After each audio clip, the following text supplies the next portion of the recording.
NumPy chapter 2। तो आज हम स्टडी करेंगे कॉपी, व्यू और फिर शेप ऑफ एरे और अरेंज मेथड। तो लेट्स स्टडी। तो फर्स्ट ऑफ ऑल, तो how many toes, first of all array create करते हैं। Array is equals to np dot array और I for I in range 10। तो 0 से लेकर 9 तक का एरे जनरेट हो जाएगा, right. This is our array.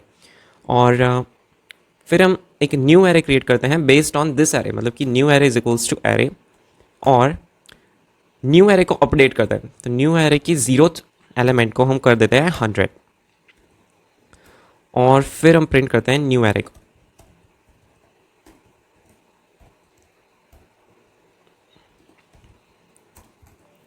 यहाँ पर आप देखिए 0th पोजीशन पर 0 था पहले, अभी 100 हो चुका है। लेकिन इस मेथड में प्रॉब्लम क्या है कि जो ओरिजिनल एरे होता है, मतलब कि ओल्ड एरे ARR, वो भी चेंज हो जाता है। ओके, यहाँ पर चेंज करना पड़ेगा। तो यहाँ पर आप देखिए ओल्ड एरे भी चेंज हो गया है। हमने ओल्ड एरे को 100 कहीं पर भी असाइन नहीं किया है, फिर भी वो चेंज हो गया। तो दिस इज द इश्यू। तो इसको कहते हैं व्यू। ये जो हमने क्रिएट किया है वो है व्यू ऑफ द एरे। तो अगर आप इसकी जगह ऐसा लिखेंगे new array dot view, new array is equals to array dot view, तो भी सेम आउटपुट आएगा। हम फिर से एरे को रन करते हैं और इसको भी रन करते हैं, तो भी सेम आउटपुट आएगा, राइट। तो ये दोनों बेसिकली सेम चीज़ है। लेकिन इसको ओवरकम करने के लिए हमारे पास है कॉपी मेथड। तो अगर हम व्यू की जगह यहाँ पर कॉपी लिख दें तो ये इश्यू नहीं आएगा। फिर से एरे को मैं इसलिए रन कर रहा हूँ क्योंकि एरे चेंज हो जाए, वापस 100 में से 0 हो जाए, और फिर हम इसको रन करते हैं। तो आप देखिए यहाँ पर ओल्ड एरे में कोई भी चेंज नहीं हुआ, सिर्फ और सिर्फ न्यू एरे अपडेट हुआ। तो अगर आपको ऐसी फंक्शनलिटी चाहिए तो आपको कॉपी मेथड का यूज़ करना पड़ेगा। और एक चीज़ आप देखिए, यहाँ पर स्पेसिंग चेंज हो गई इसमें एरे की। क्यों? क्योंकि नंपाई में क्या होता है, सबसे हाईएस्ट लेंथ का जो एलिमेंट होता है उसकी जो स्पेस कवर करता है वो स्पेस सभी एलिमेंट को प्रोवाइड की जाती है। मतलब कि यहाँ पर 3 ब्लॉक्स सबको यहाँ पर प्रोवाइड कर दिए जाएंगे, इवन उनकी लेंथ उतनी होती नहीं है फिर भी। तो ओके, नेक्स्ट है attribute based returns none if the array owns the data else returns the data. तो मान लीजिए आपके पास कोई एरे है लेकिन आप उसके डेफिनेशन तक नहीं जा सकते, राइट। मतलब कि आपको पता नहीं है कि वो कॉपी मेथड से डिफाइन किया है या फिर व्यू मेथड से डिफाइन किया है। तो आप बेस एट्रीब्यूट की मदद से आप चेक कर सकते हैं कि whether it is a copy और अ व्यू। तो सबसे पहले हम चेक करते हैं न्यू एरे को।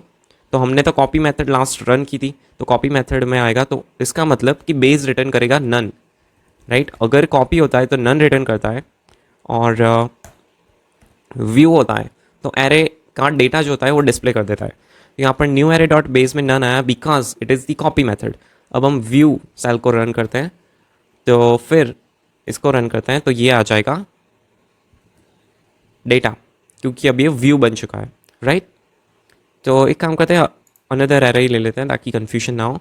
तो एरे 2 जो है वो कॉपी मेथड है, और एरे 1 जो है that is the view method. यहाँ पर सभी जगह 2 करना पड़ेगा, राइट।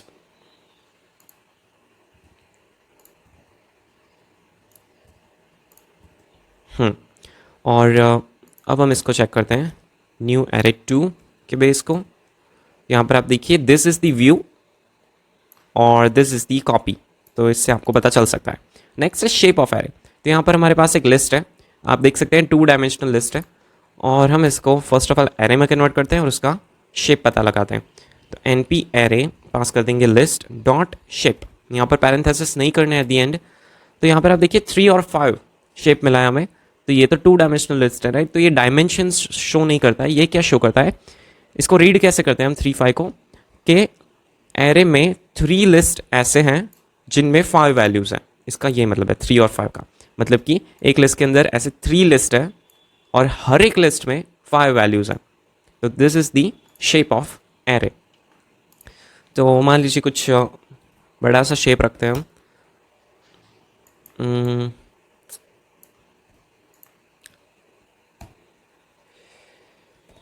और फिर से दिस थिंग, और इसका शेप फाइंड करते हैं np dot array li2 dot shape.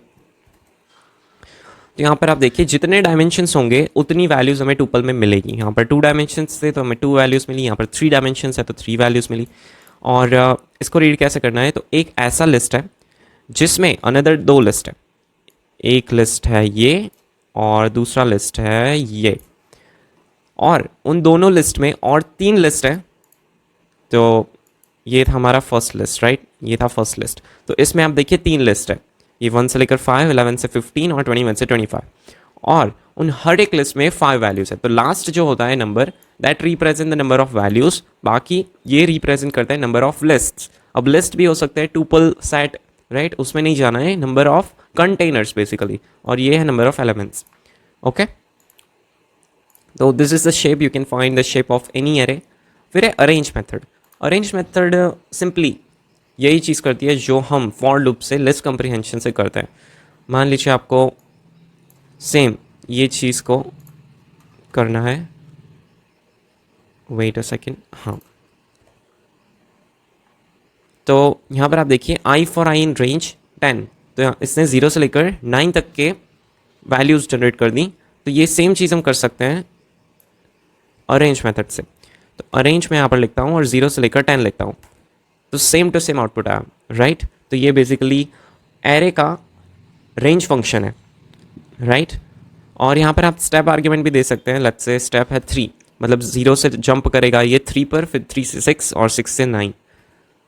Okay, और मान लीजिए हमें 101 तक चाहिए। यहाँ पर स्टॉप आर्ग्यूमेंट एक्सक्लूडेड होती है, 101 इज स्टॉप आर्ग्यूमेंट जो कि एक्सक्लूडेड है। तो यहाँ पर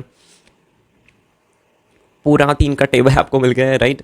तो this is how the arrange method works. और इसका भी शेप, अरेंज मेथड डिफ़ॉल्ट जो अरेंज मेथड होती है उसका शेप बाय डिफ़ॉल्ट सिर्फ और सिर्फ 1 ही होता है, मतलब कि वो 1 डायमेंशनल ही होता है, मतलब 1 नहीं होता है, नंबर ऑफ एलिमेंट्स, मतलब कि लास्ट वैल्यू। तो यहाँ पर जितने एलिमेंट्स होंगे उतना शेप रिटर्न कर देगा। मैं let's say array dot shape, तो यहाँ पर 34 एलिमेंट्स है, इसका ये मतलब है, राइट। ओके, तो this is the arrange method. लेकिन अरेंज मेथड की मदद से भी हम डायमेंशंस को चेंज कर सकते हैं। मान लीजिए हमें ऐसे एरे जनरेट करते हैं, सेम एरे वैल्यूज सेम होनी चाहिए लेकिन इनके डायमेंशंस अलग होने चाहिए, तो वो हम सीखेंगे नेक्स्ट चैप्टर में using the reshape method, right. तो विल सी, आई होप आपको समझ में आ गया होगा, एंड थैंक यू।